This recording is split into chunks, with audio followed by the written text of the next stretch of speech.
और ढीलू सर वो तो निपट गईलन कोरोना से ना भूख से।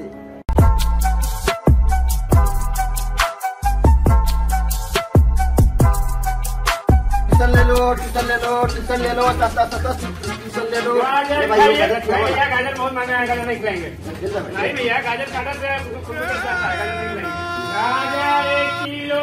ट्यूशन ले लो सस्ता ट्यूशन ले लो ट्यूशन ले लो नगद नहीं उधारी ले लो ट्यूशन ले लो ट्यूशन ले लो ट्यूशन ले लो ट्यूशन ले लो सस्ता ट्यूशन ले लो नगद नहीं उधारी ले लो ट्यूशन ले लो। ट्यूशन चाहिए ट्यूशन चाहिए ट्यूशन ले लो ट्यूशन ले ली सस्ता ट्यूशन लो ट्यूशन।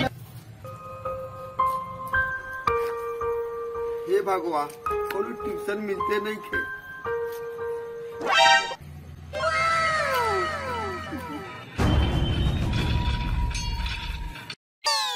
पप्पू पप्पू दुलरुआ चेला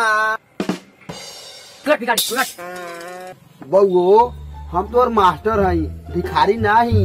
हमार टीचर इतना पर टीचर बउओ ध्यान से देख हम उहे हई जे तोरा के ट्यूशन पढ़ावत रहनी ओकरा बाद कोरोना में आ गई तब से तो हमारी फटीचर हाल हो गई बा। हाँ रघु तो उहे मास्टर हैं जिकरा के हम कुर्सिया से चिपका देले रही और पीछे बम फोड़ ले रही। हाँ बउओ हम उहे है उहे। हाँ बाकी ऐसन होलिए काहे बनौले बानी? बनौले नहीं की बन गईल बा।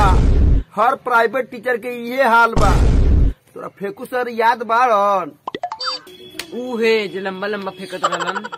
हाँ उहे आज तरकारी बेचतारन। और ढीलू सर वो तो निपट गईलन कोरोना से ना भूख से।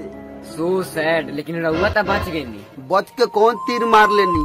आज ट्यूशन ला घर घर बउआ तानी। ट्यूशन ले लो ट्यूशन ले लो सस्ता ट्यूशन ले लो नगद उधारी ले लो ट्यूशन ले लो ट्यूशन ले लो ट्यूशन चाहिए ट्यूशन ले लो ट्यूशन ले लो ट्यूशन ले लो सस्ता ट्यूशन ले लो ट्यूशन ले लो सस्ता ट्यूशन ले लो ट्यूशन हो गए।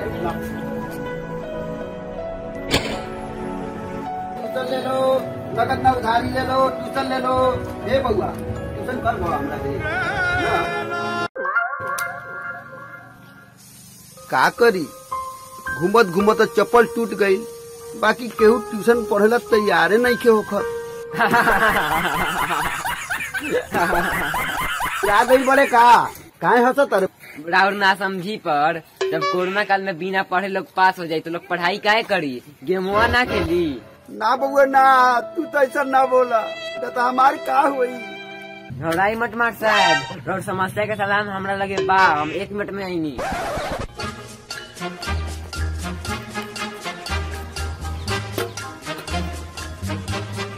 गुरु जी अब गेटअप के साथ हो गए सेटअप लग जाए धंधा पे। कोरोना के बाद ये भाई प्राइवेट टीचर के दे दी। ये भाई कोरोना के बाद ये भाई कुछ दे दो।